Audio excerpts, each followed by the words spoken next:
Detective Conby hesitated to buy into the stranger's explanation, but it was all he had.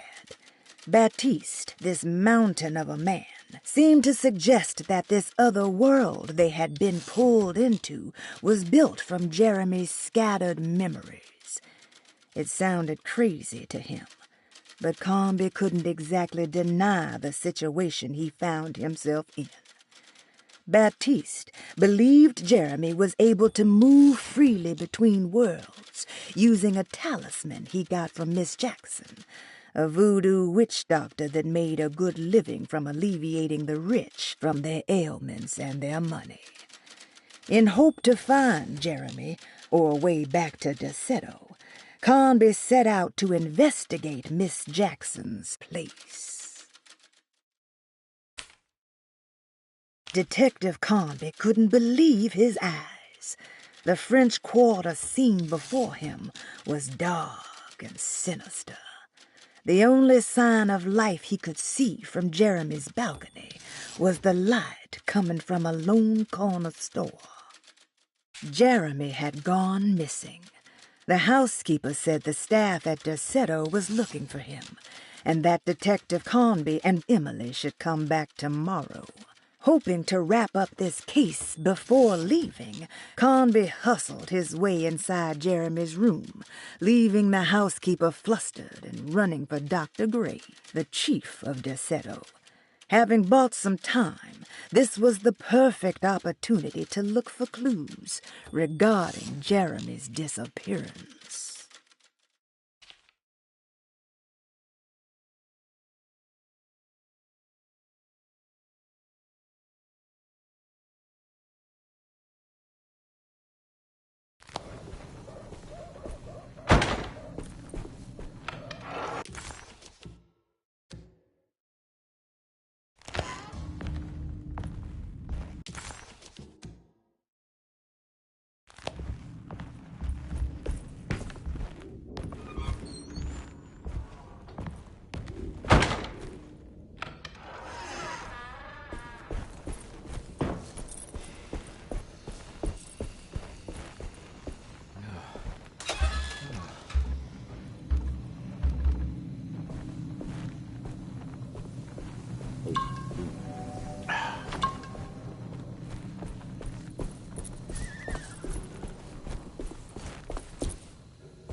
Oh.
I recognize this place. It's Miss Jackson's seance parlor.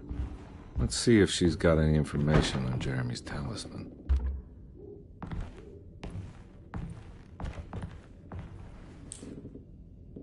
talisman, like the one in the painting.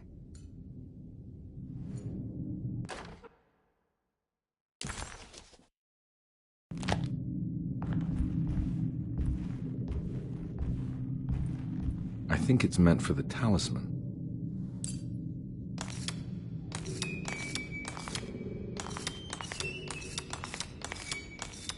I think it needs numbers, like coordinates.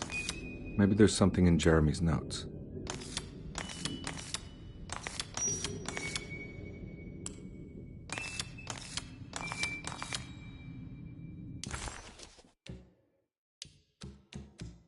He recognized this place. It was Miss Jackson's seance room. The last time he was here, he had been trying to figure out the significance of wasps' nests and horsehair wrapped up in red silk. An image of a dead woman stabbed with hatpins flashed inside his mind. Conby shuddered. This was no time to dwell on the past. He needed to find out about the talisman and get back to Derceto.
It's showing something.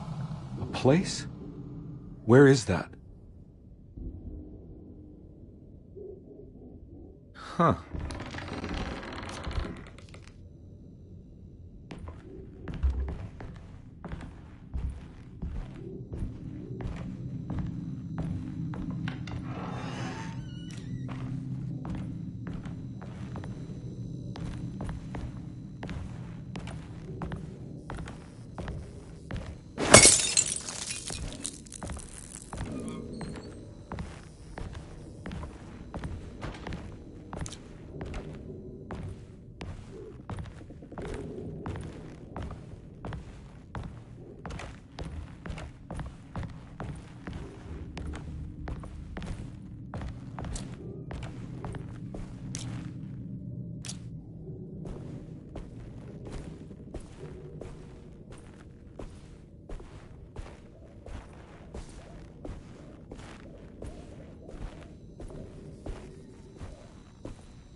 You want to come along? Nah, I'm gonna stay here for a while.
Detective, I was wondering when you were going to show up.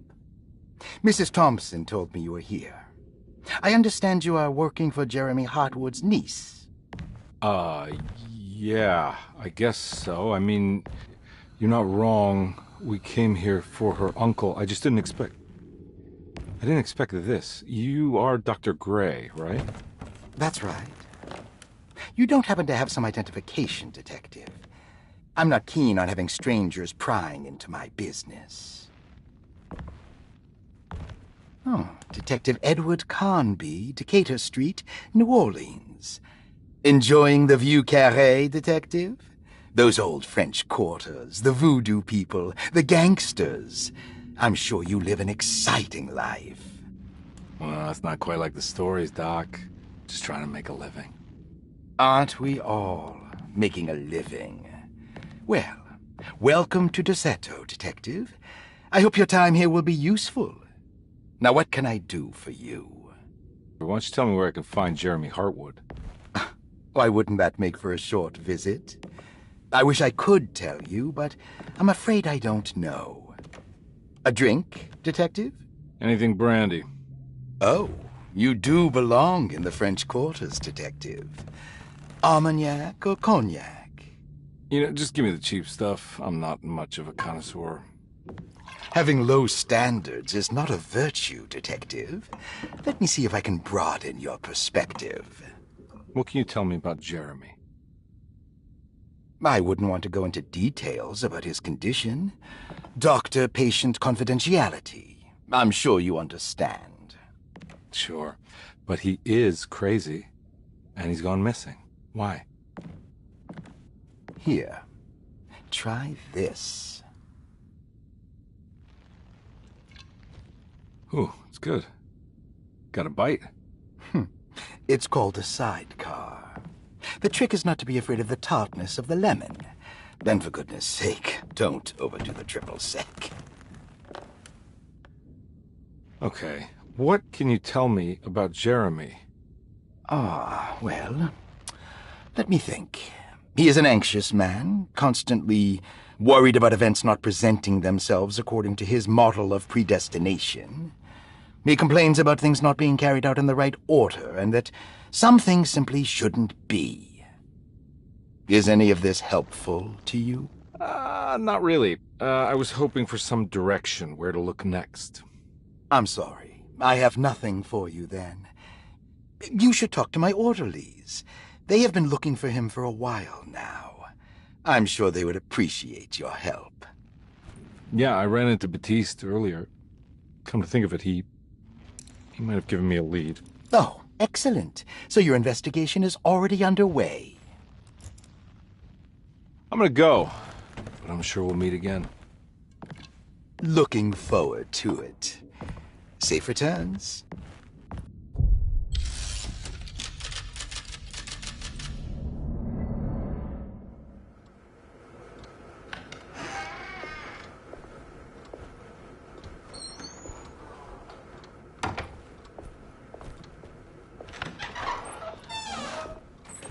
Detective Carnby, where did you go? I was just talking to Dr. Gray. You disappeared. No, it's not what you think. Have you found anything strange going on here? Yes. Everyone is being incredibly evasive and I can't figure out why. No, I mean something you can't explain. Paranormal, even. Detective, I really need you to get yourself together. I can't do this alone. Forget it. I'll figure it out. Do you want to come see Dr. Gray? No, I want to try something. With this talisman, I think I can follow Jeremy to the place he mentioned in the book. What was the name?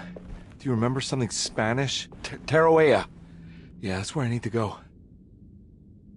Detective, are you gonna be all right? Yeah, of course. Go talk to Dr. Gray. We'll rendezvous later.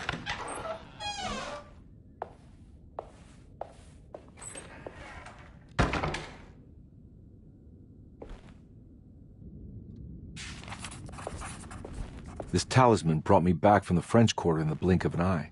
If Jeremy can travel so easily, then he could be hiding anywhere, even Tarawea.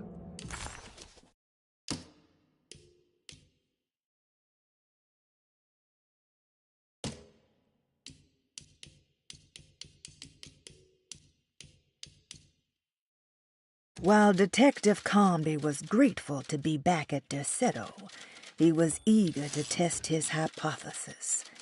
After having suffered through that sinister world, dressed as the French Quarter, Jeremy's writing could be read much more literally. What if Jeremy used his talisman to actually visit those places he mentioned in the book? Carnby felt certain that this was the answer. He wouldn't find Jeremy hiding inside Derceto. He would be in one of those other worlds. And to follow in his steps, Conby would have to investigate the old clock and the boiler and find out what part they played.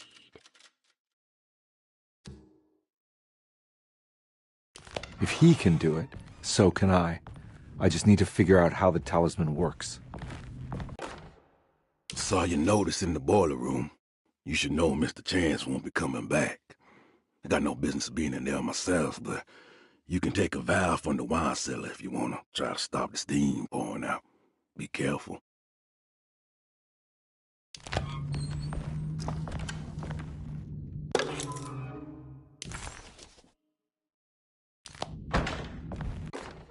Dr. Elmore Lee Gray is DeSeto's chief doctor.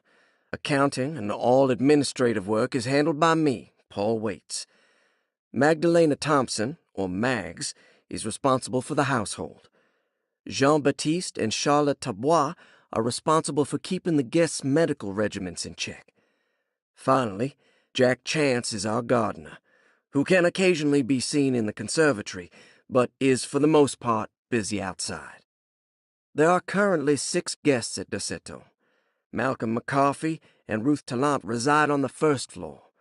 Jeremy Hartwood, Elisabetta Perosi, Grace Saunders, and of course Cassandra Beauregard live on the second floor.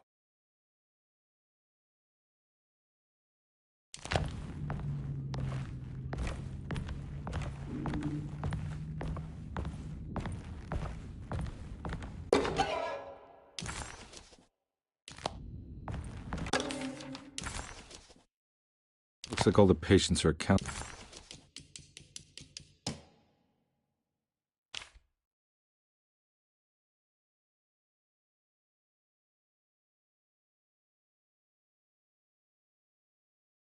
Cassandra Beauregard, the beloved author. Very exciting, isn't it? What do you want to put down for reason for admission? What her agent told us. Cassandra suffers from writer's block and needs to finish her moving picture script before the end of June. Mr. Chardot suggests Cassandra's heavy use of barbiturates is... Cassandra Beauregard, the beloved author. Very exciting, isn't it? What do you want to put down for reason for admission? What her agent told us. Cassandra suffers from writer's block and needs to finish her moving picture script before the end of June. Mr. Chardot suggests Cassandra's heavy use of barbiturates is holding her back and risks ruining her career. And how should we summarize her personal history? Let's keep it short. Cassandra Beauregard is a beloved crime author who managed to pull herself out of poverty and into stardom. 5 years ago, she tried killing herself by jumping off a balcony. The incident left her a cripple, and now relies heavily on her wheelchair. And for diagnostic impressions? Cassandra suffers chronic back pain following her suicide attempt. She self-administers morphine to keep herself ambulant, but has become addicted, and the desired effect is now lost. The drug abuse clouds her mind, and she is unable to focus on real life. To save herself from this insight, she instead makes up stories to fill out the gaps in her own thought process, resembling the Korsakoff syndrome. Oh, bravo, Doctor. How will you treat her? First of all, she needs to be weaned from her drug addiction, and hopefully it will resolve her compulsive lying. Then look into permanently numbing her pain in her back through surgery. Finally, deal with her suicidal thoughts. Fantastic. With such a short time before June, I really hope she gets better soon. We will do what we can. Grace Saunders, 11 years old. Reason for admission? The mother insists on strict supervision by a proper gentleman to avoid further perversion of Grace's adolescence. Personal history? Grace's family possesses modest wealth and status. Her childhood seems ordinary, spending most of her time with private teachers and family friends. Grace's father recently passed away, leaving her mother the sole caregiver. And diagnostic impressions? Grace has trouble dealing with her father's death. She is willingly suppressing her feelings on the matter and isn't properly acknowledging the trauma she suffered. Any planned treatment? Grace needs nothing out of the ordinary. She simply needs parental guidance. Eventually, we can work on her feelings toward her father. Thank you, Doctor. I'll finish the paperwork and get her installed. Malcolm McCarthy, 54 years of age. Reason for admission? McCarthy admitted himself to Derceto, stating simply that he needs some damn rest. And personal history. McCarthy claims he used to work as a lawyer in Baton Rouge, but says he can't go into details because of some legal dispute. His background remains largely a mystery, except for the occasional clue that he drops in conversation. Huh. And diagnostic impressions. McCarthy is an anxious man and an alcoholic. He often tells half-truths due to some deep-seated inability to trust other people. And how will you treat that? McCarthy will take some time to open up. Spending time with Jack's dog or the child should be good for him. Their harmless nature will help build his sense of trust. Thank you, Doctor. Elisabetta Perosi, 33 years old? What should I put down as reason for admission? Well, Perosi broke into Derceto and was found wandering the grand parlor. She was confused and suffered partial amnesia. She insisted she belonged here and offered to pay for her stay. Right. What do you make of her story? Perosi claims to have been a member of the Astarte artist colony some 20 years ago, a claim that seems contrafactual due to her young age. She looks to be and even thinks she is 33 years of age. That would make her a child at the time. It seems fair to say that Perosi's story is untrue, deliberately so or not. Diagnostic impressions? Do you have anything? Perosi's story is peculiar, because she retracted her story about the artist colony. She no longer claims to be the same person as Elisabetta Perosi. However, my staff's research has confirmed there was a Perosi at that time who was in her early 30s. I suppose this case will take some time to investigate. How will you go about it? I wanted to contact the real Perosi, but it seems the whole colony disappeared one night, September 29th, 1915, during a hurricane. I will have to take it slow and figure out what this spell of impersonation could have been. Oh, I'm sure it will all clear up eventually. Thank you, Doctor. Ruth Talon, 29 years of age. Reason for admission? Ruth's father wishes that his daughter be removed from New Orleans nightlife for the foreseeable future. He fears that her overly free spirit is tarnishing the family's reputation. Sounds simple enough. Personal history? Ruth comes from considerable wealth. Her family owns several hotels and restaurants. Unlike the rest of the family, her sense of adventure has taken her around the world, including France during the Great War as a photojournalist. The last decade, she has provoked many rumors of being a debauched flapper, bordering on nymphomania. And diagnostic impressions? Despite her father's frivolous reasons for her to be admitted, Ruth does seem to provide an interesting case. She is refreshingly open and doesn't shy away from talking about her life during the war or her continuous celebration after returning to the States. She is admittedly a sexual deviant and feels no remorse. And her treatment plan? Simply staying at Derceto should do wonders for Ruth. If not, at least for her family's reputation. Ruth doesn't need to change, but with therapy I might be able to share with her some sympathy towards her family. I doubt she will settle down and become as dull as the rest of them, but at least she might try to be more discreet in the future.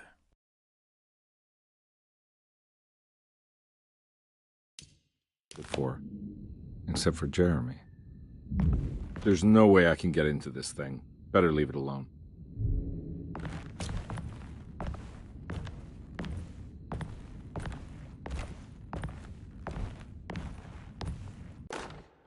Paul, you're right about the plates on the boiler and the clock. They have been sabotaged, and I think I know who did it. They have something to do with Jeremy's episodes and how he seems to disappear at night. Right now, it's important that you keep an eye out for any of the pieces.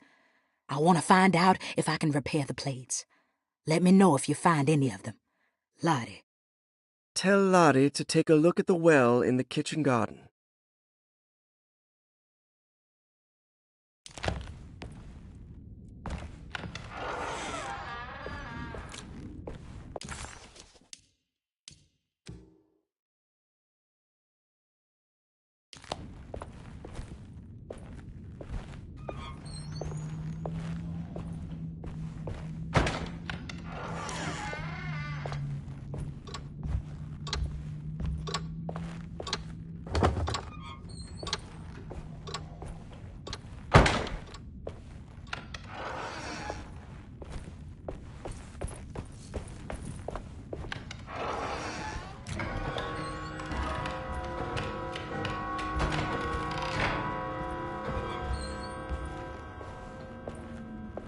I'm not gonna walk out of this now. I need to help Emily save her uncle.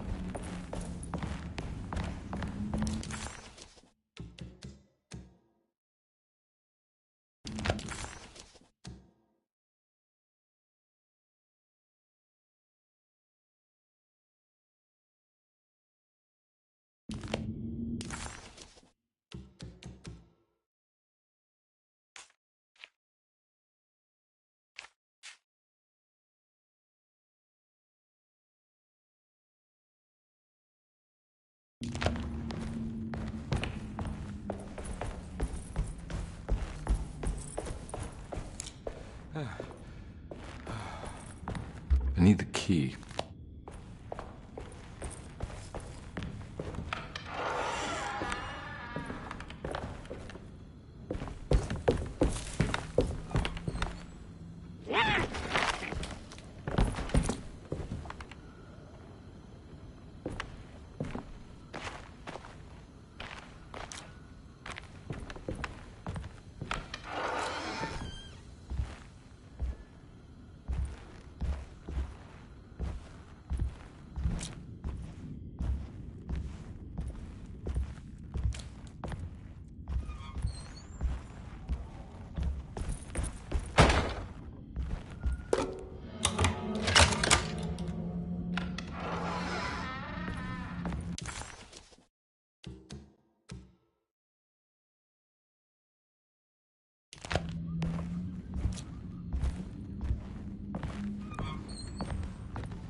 Lost Plantations of Louisiana, Thierry Briclot, 1917.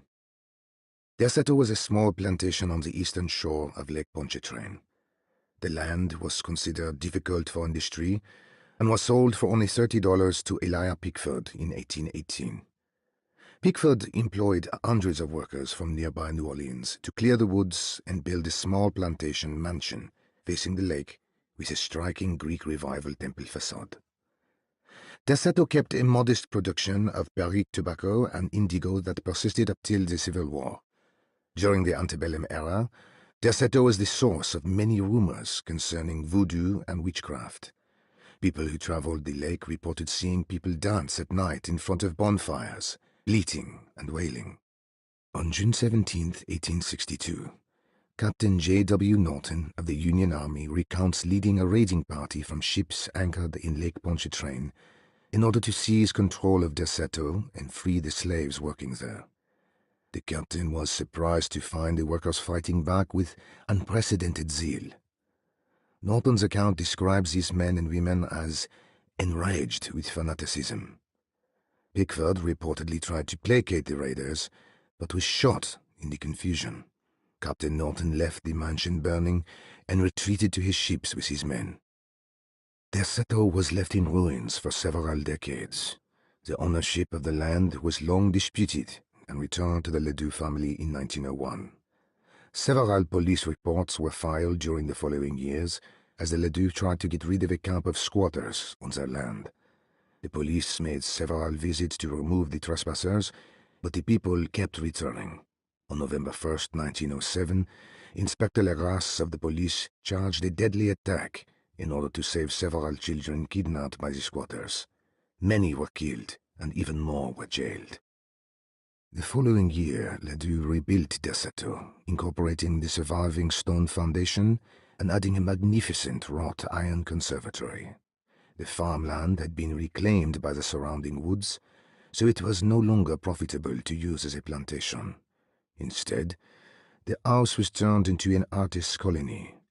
The Astarte Artist Colony was a successful group of artists, including figures such as painter Heinrich Cassel and poet Nora Keith. The group was also known for their beloved Mardi Gras crew, called the Pirates of Pontchartrain. On September 29, 1915, a tropical hurricane tore through Louisiana, causing Lake Pontchartrain to flood New Orleans.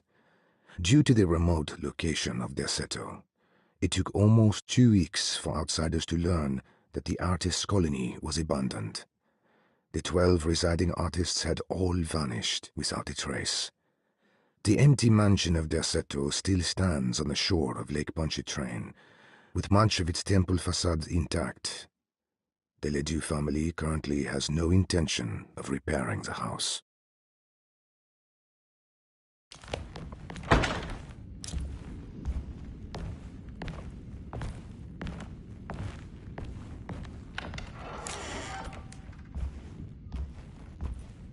Ooh.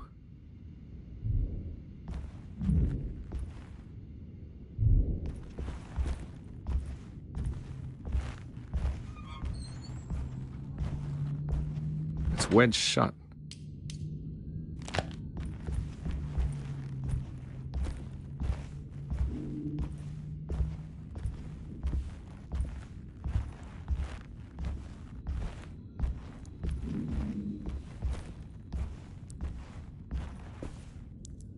Ah! What is going on? Now what do we got here?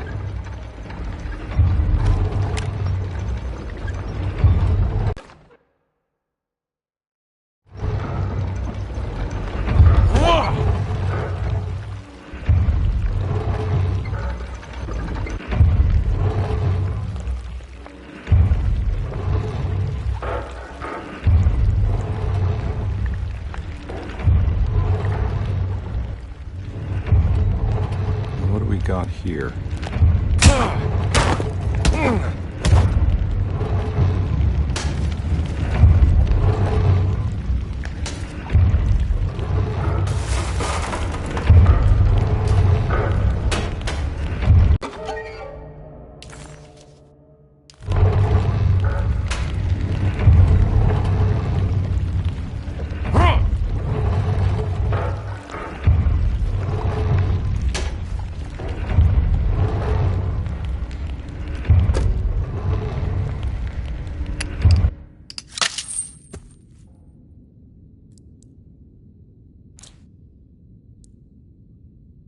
What happened? Everything's normal again? Right.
Got it.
you doing in my kitchen? I assure you. No, I'm sorry. I promise you. Mr. Hotwood is I was just nowhere looking near my for- kitchen, and neither should you be. Don't make me I kick didn't you mean out to- of this house. Sorry. Now get out! Yeah.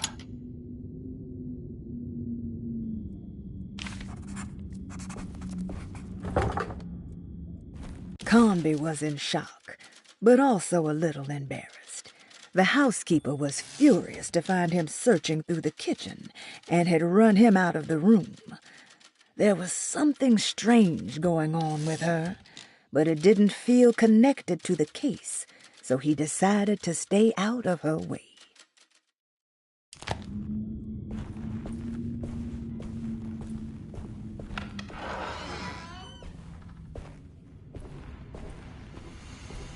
It's another plate for the talisman. Like the other one, it's broken and missing some pieces. There's something missing.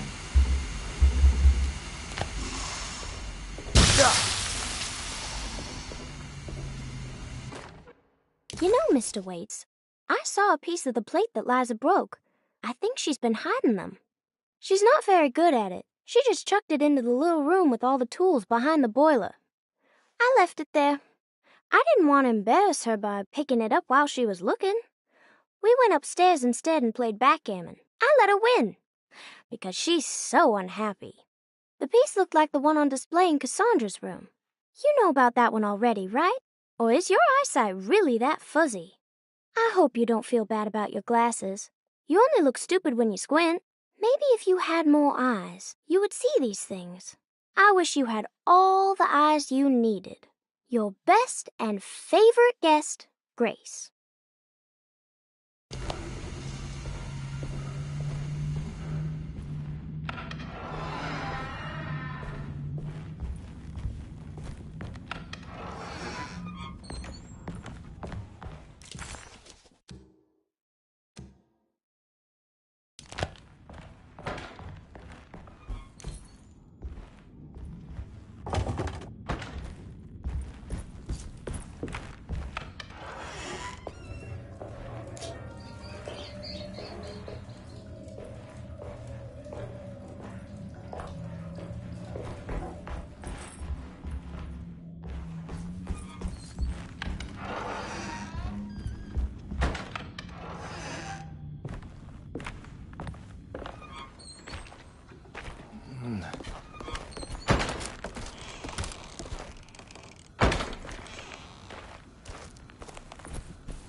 This can't be real.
Yeah, sorry, Detective. Didn't mean to obstruct justice or anything. That's fine. You know, I'm kind of busy with my own case of a missing person. I was wondering if you've seen Grace, a girl about yay high? I can't say that I have. Why are you asking? Well, I'm looking for her. Is she in trouble? No. She's just hiding somewhere. We can't have a rascal like that running around unchecked at a time like this, you understand? Well, I haven't seen her. Well, let me know if you find her. I'll be around. I'll keep an eye out for your man, Jeremy. You scratch my back, Detective, and I'll scratch yours.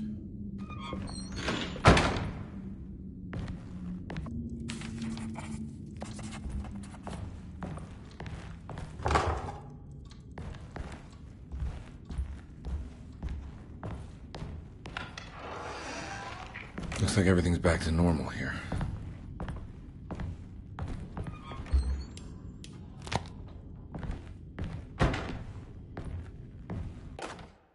Emily's here. Emily's here.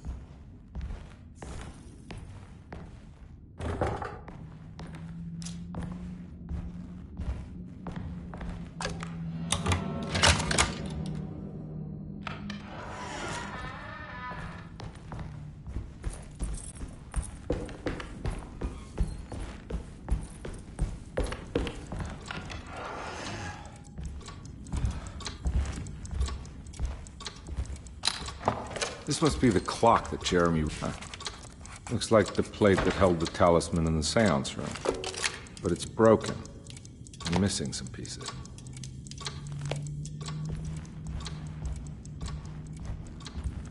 I need the key.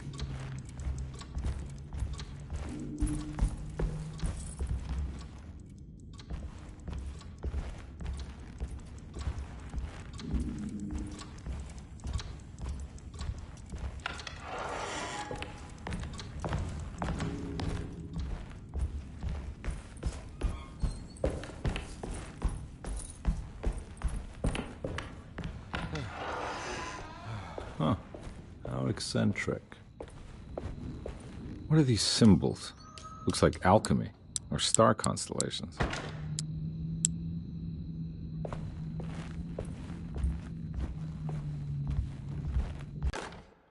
I did it! I crossed the thresholds to my intended destination without a focusing device. My talisman now knows these roads, and I have no need for the plates. I can find my way to Lafayette as easy as I find my own room. I visited the grave of my father and seen the oven waiting for me. Thank you for opening these doors. I now must summon my courage and go back to that hateful mound outside the oil rig. I hope you'll be feeling better when I return. Jeremy.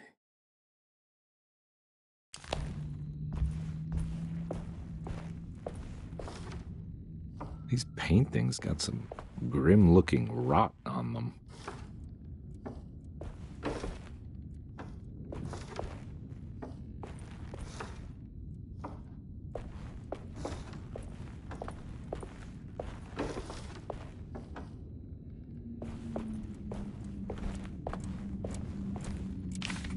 Astarte Artist Colony. I remember hearing about their disappearance. Must have been 15 years or more now. Will I need to remember how to get them out again? They are locked up for good reason. I am sure she is still able to whisper the answer in the ears of the wrong people. But not for long. I will see her burned soon enough. That black goat will be sacrificed to put an end to it all. Then it will all be over. No more Derceto, and sadly no Astarte. Those good pirates of Pontchartrain. May you still sail the lake until you find the shores of Hali.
The simple astrology cipher was a favorite among the artists who lived in the house 20 years ago. They easily turned into numbers when needed, but also acted as signatures for the members, as there were only 12 of them.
Detective Conby had a hard time understanding what had happened.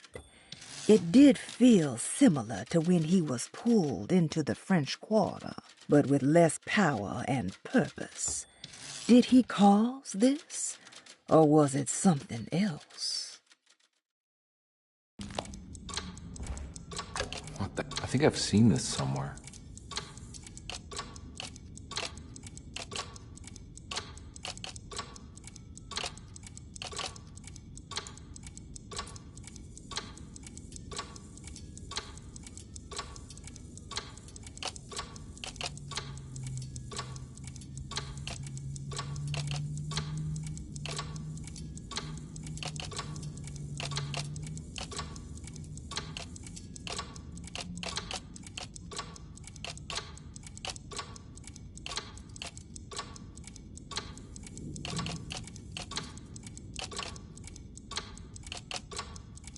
There was something in the commonplace book about this.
Paul, you're right about the plates on the boiler and the clock.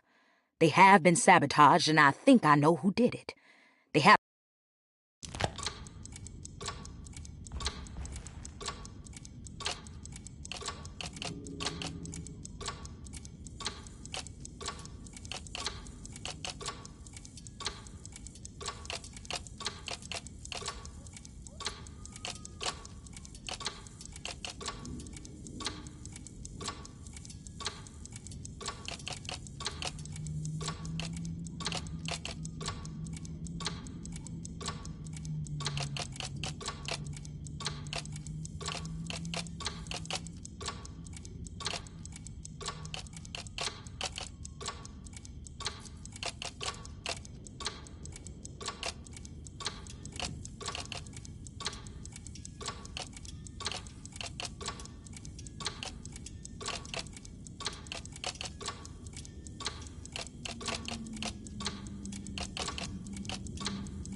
I think the clock broke. Or maybe it just stopped at a very precise place.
There's a picture in the black glass. It's showing me something.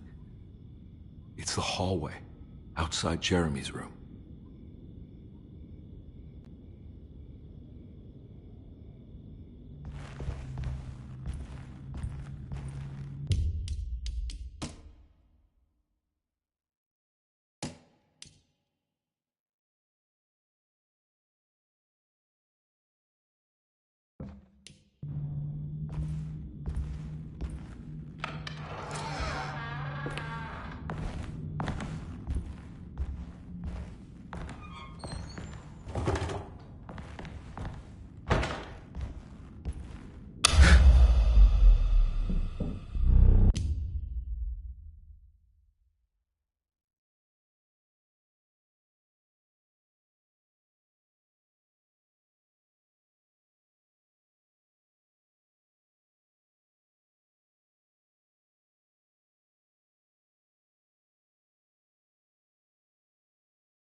Made it. I entered another one of Jeremy's memories.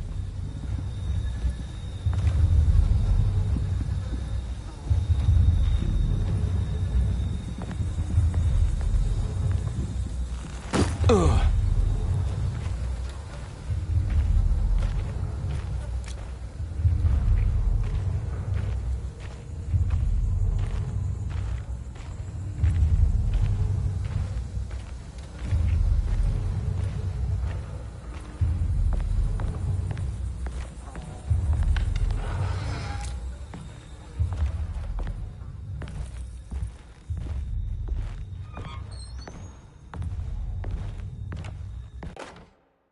May 1923, Monday. All okay, ready for delivery. Maintenance. Oil pump must be serviced. Any tampering causes large spills unless properly forestalled. Tuesday. Shipment delayed but delivered. Maintenance. Service bridge close to broken. Wednesday. Prospectors reluctantly agreed to show the burial mound to Mr. Hotwood, a painter, who read about our finds in the papers. He means to return tomorrow and try to find a way inside. Thursday. Mr. Hotwood's efforts delayed. The workers seemed nervous about his presence. Hotwood promised not to return to the compound. Instead, he has taken up an offer by L'Officier, the riverboat captain, who means to pilot him to the site tomorrow morning. Hopefully that's the end, and work can resume. Maintenance. Bridge from the oil tower to the bayou has collapsed. Sabotage suspected. This is the devil that guides us now. Huh.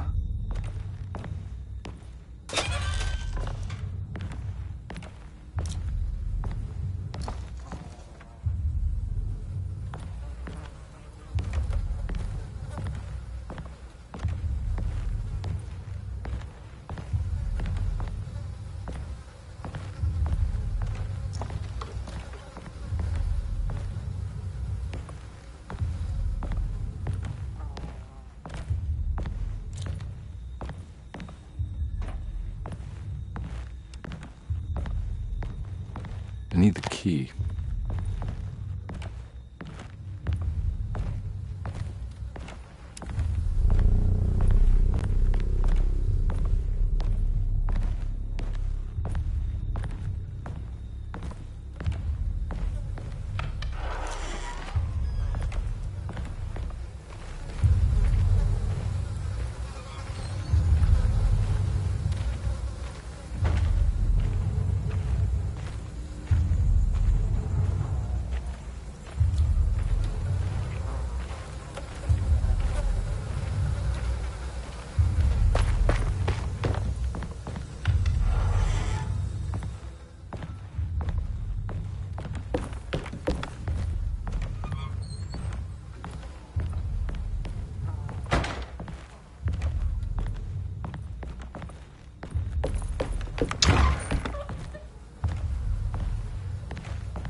Got it.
Pretty weak. I just need something to break it.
Gotta be a way to get to the other side.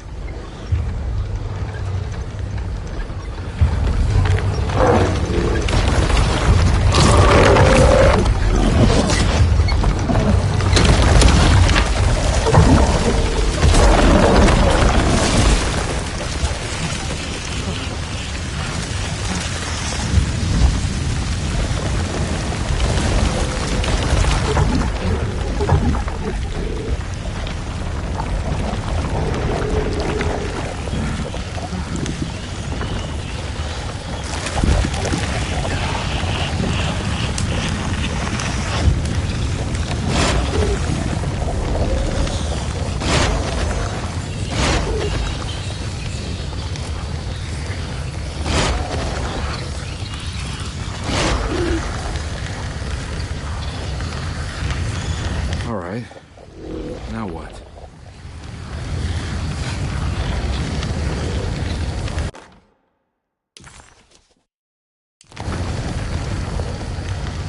Come on, Carby. Would you rather fall to your death than go up in flames?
Don't come any closer. I'm armed. Get that thing out of my face. Who are you? What are you doing here? I'm just a detective trying to find something called Tarawea. You're after Jeremy too? Why? I'm working for his niece. She wants to make sure he's all right. He might be unharmed, but far from all right. He's a curse upon DeSeto. Here we go again. Quiet.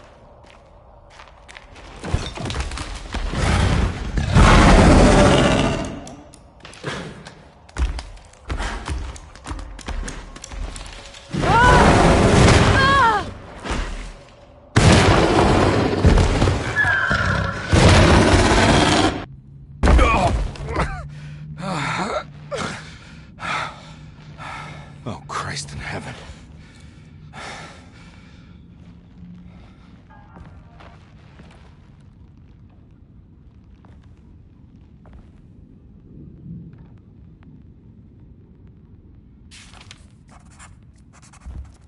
It was a bust.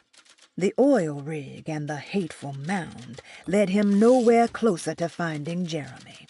Conby was sure he had struck gold when he found Jeremy's bag, but it was just a trap set by Lottie, another of DeSeto's orderlies. Things got out of hand real quick, but somehow Conby managed to find his way back to DeSeto none the wiser. At least it was one item off his list. Now he had to figure out what to do with the boiler.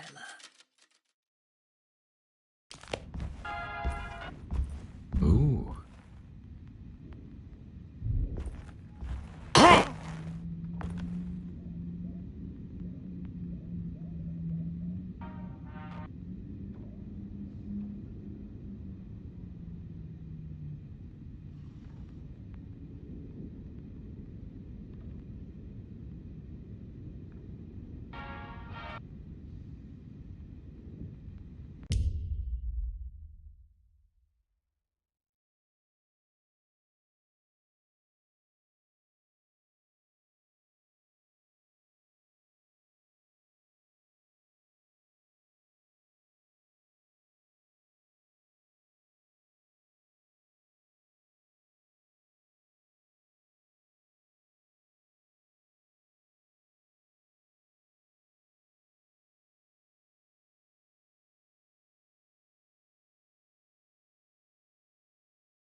Reflections on the Power of the Verb in Certain Texts by Juan Luis Jorge. To act is in itself divine. Even the slightest movement of our hand is evidence of our soul in motion. Yet our free will is so easily overwhelmed by the dullness of everyday life. Our actions become rote and rigid, in spite of luxury and comfort. True divinity is found in the choice of leaving the stage where we all perform. People who discover this freedom unexpectedly will be struck by the terror of this revelation and become paralyzed, or worse, turn to suicide. However, if you are able to weather that storm, you will discover that there is a divine path beyond that fear. There is a chance to dismount your destiny and make something new. Something that hasn't been planned for or predestined. There is difficulty in explaining this type of acting as it transcends our everyday choices. This isn't some banal decision choosing one career over the other, or even who I should marry. Leaving the stage, no matter how, isn't a matter of course correction. It's a rejection of the story that the Creator is telling.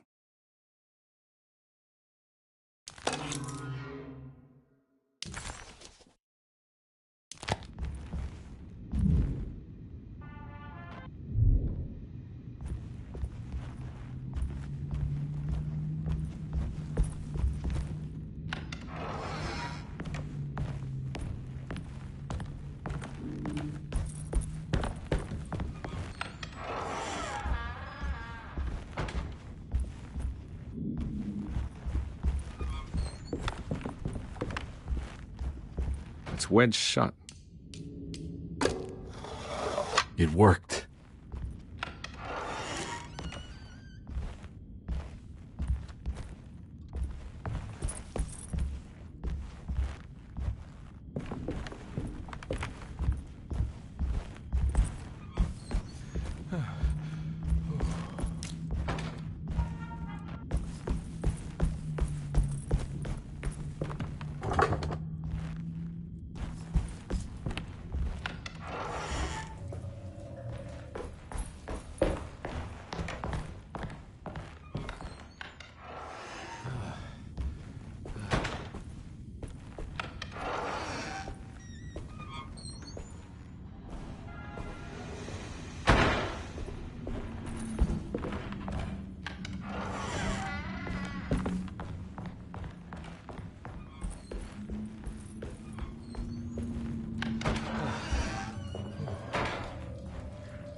it's wedged shut. It worked.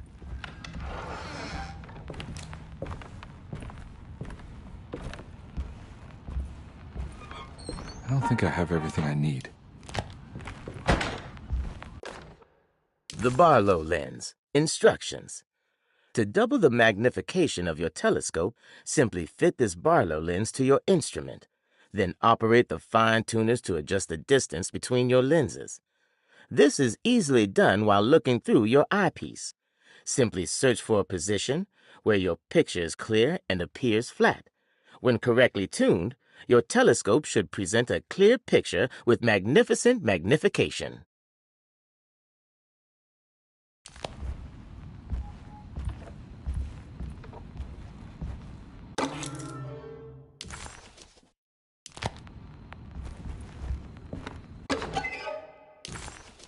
What's this?